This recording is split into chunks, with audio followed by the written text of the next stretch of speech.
In this part of the problem, our goal is to find the amount of energy that's stored up in a electrical charge configuration of a spherical charge here with a radius of r and a total charge of q. But we're specifically asked to find it using this formula right here, which is something I'll write out right now. And as you can see, this one was derived from using integration by parts on the formula that was for the amount of energy stored in a system using only the potential and the charge distribution. So it would be like or it was derived from a function where the energy is only a function of electric potential, but now we're doing it with electric field involved as well. And our the whole goal is to make sure that it works for this sort of charge distribution. And some of the things that we know about this system that we found out before is that since this is a solid sphere of electrical charge, so the electric field on the outside is equal to 1 over 4 pi epsilon naught and times q over r squared, pointing in the r hat direction. And then we also know that the electric field on the inside is equal to 1 over 4 pi epsilon naught, and then the ratio of the distance away from the center of the charge distribution to some distance r, little r, and that also points in the r hat direction. And then finally, we know that the electric potential on the outside is equal to 1 over 4 pi epsilon naught times q over r, where r is some distance away from the outside of the electric field, or the charge distribution here. All right, so we can go ahead and take these values that we have, these things that we've known from other problems, and go ahead and apply them to this specific charge system. So we'll go ahead and do 2 epsilon naught over 2. And you know what? We'll probably need some curly brackets here. And then a big bracket, because for this one specifically, this one involves some sort of volume that encompasses the system that we have here.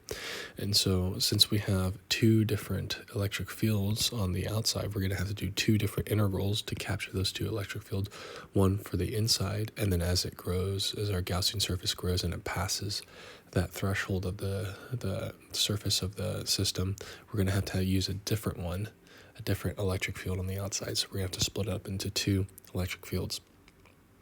And then, of course, we'll use spherical coordinates. Put some zeros right here. And so this first one will be,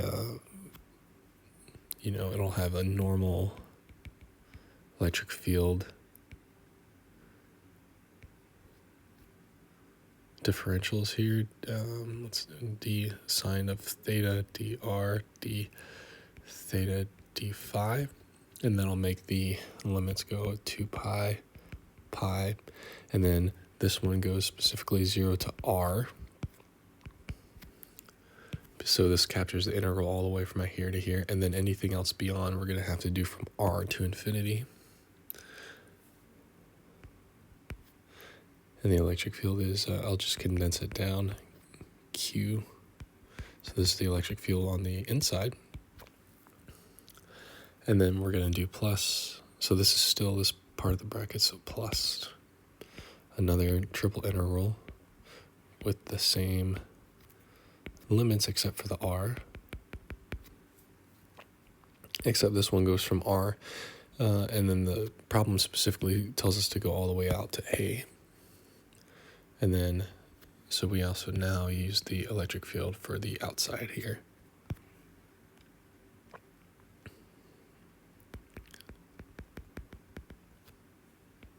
You'll notice that I'm just doing the magnitude of the electric field because that's what it states in the problem, or in the formula, to use the magnitude of the electric field squared.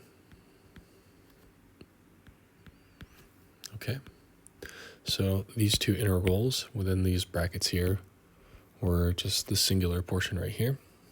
Now we'll move on to this portion, which is the surface integral. So like I said, we already have the electric potential here. So we'll go ahead and write that. So we'll do a surface charge. So interesting thing about this, and I'll just go ahead and leave this as a single integral. Let's move it down here.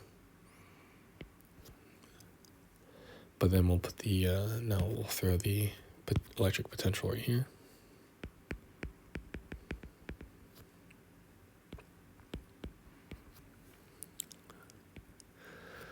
So this is the electric potential right here.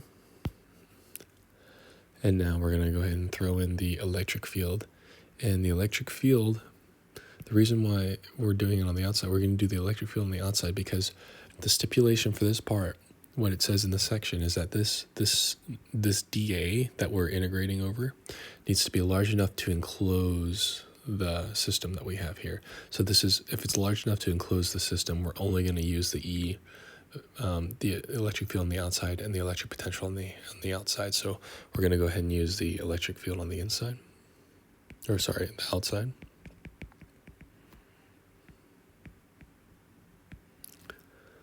And this actually has the hat. We're not using the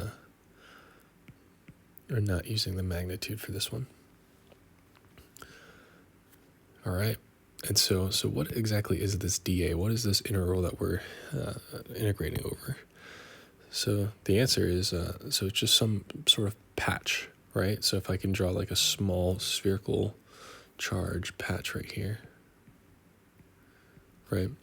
So this would be, this side right here would be R. Let me zoom in actually, because we have that power. R squared. Oops, sorry.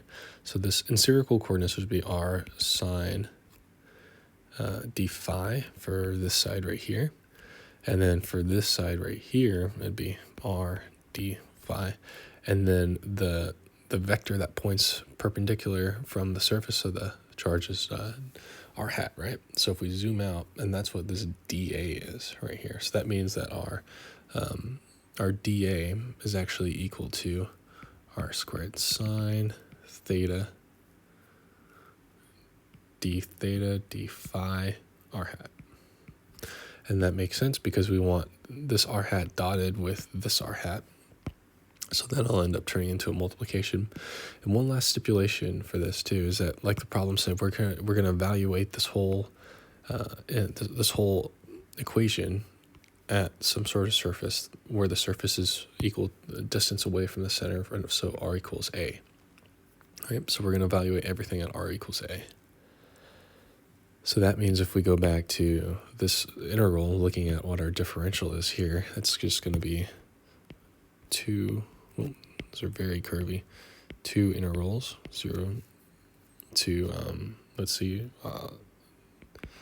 theta goes from 0 to pi and phi goes from 0 to 2 pi right here. All right, so let's go ahead and evaluate these integrals. They're not as bad as they look. Yep. So this first one, we can go ahead and pull out all the constants right here first. So we have q squared. We do have a 4 pi squared and an epsilon naught squared. That r becomes an r to the 6th. And then again, looking at the integrand in here, there's no thetas in here, so we'll just go ahead and evaluate the d phi and d theta, which all equals to 4 pi. And then all that's left is a relatively simple integral, 0 to r, all the way up to r to the 4th dr. And then same thing that goes for this next portion right here. There's no theta in the center. So we'll go ahead and evaluate theta and d phi as 4 pi. But let me pull out the constants first. Well, we're dragging down. Let me go ahead, reset. So we have a 4 pi squared, epsilon naught squared. Yeah, and then this is where our 4 pi comes out. And now we just have a single integral. This is the the rest of the limit, r to the fourth, and then we have an r squared dr here. Before we move on, let's go ahead and simplify this down to 2. And then finally, we have that that surface integral that we spent some time explaining. So I'll do a little indent right here and do a plus. Just pull out all the constants like last time. As you can see, there's a 4 pi squared, epsilon naught squared, and q squared common to all these, so we'll go ahead and pull those out. And again, there's no theta or phi within the integrand here, so those just become 4 pi. You go 0 to a, technically, or so sorry. There's no more integral because the entire integral is all d phi and d theta. So all that's left is 1 over r to the third times the r squared, which was left over from our differential here. And that's all evaluated r equals a. All right. Before we move on, let me get some bookkeeping here. So that's just a 1. Great. All right, let's scroll up a little bit, move on to the next page, and clean everything up. So one thing is that we can pull out a q squared, a 4 pi, epsilon naught from all these.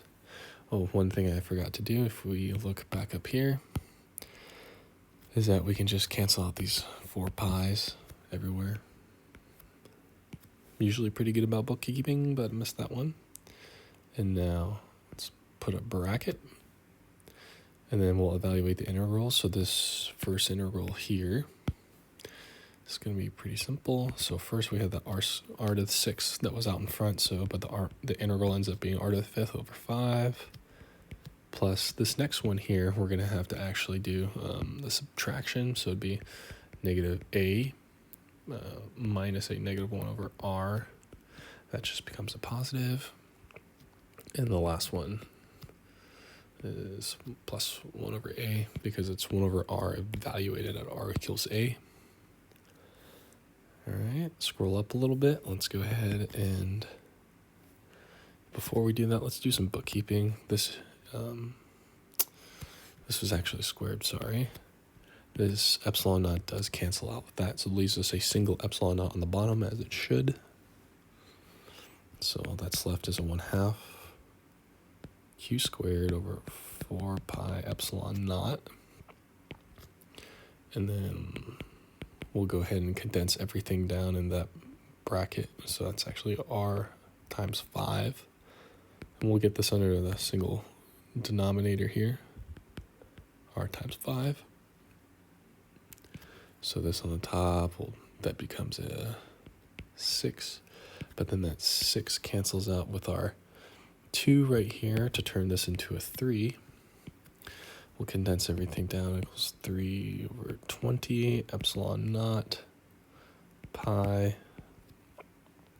q squared over r. And that is the answer that we got for the other parts of the problem, so that does make sense. But we're not out of the woods yet. The last part of this problem asks as a becomes infinity, what happens? So if we scroll back up, as a becomes infinity, remember a is the radius of that that surface that we're using both the volume integral and the surface integral to capture the electric field at and the potential. As it goes off into infinity, the surface, just conceptually, the surface integral is gonna contribute less and less to the work energy, but the volume integral is going to be able to basically pick it up, right? As they should go down in tandem, right? Because the energy shouldn't change because it's not like it's capturing any more charge distribution, right? So we know that relationship probably has to happen. If you're a little confused about that, it explains a little bit more in the textbook, but that is generally how it happens right there. As you go out and out and out, you're going to get more contribution from the volume electric field, but you're going to also have a decrease here. But the total net energy is going to be the same. But mathematically, where that comes at is this step right here, right? As A becomes larger and larger and larger. Remember, this was all. Let me put it all in blue. this section right here. This was all the volume contribution, right? So we could just say this is like this is some number minus 1 over A. That's the volume. And then this one is the contribution from the surface integral, right? So that's plus 1 over A, right? So as A gets larger and larger and larger, this is going to contribute less, which is the surface integral. But then this is going to get more and more and more because this is being subtracted something that's smaller and smaller as A gets larger and larger and larger.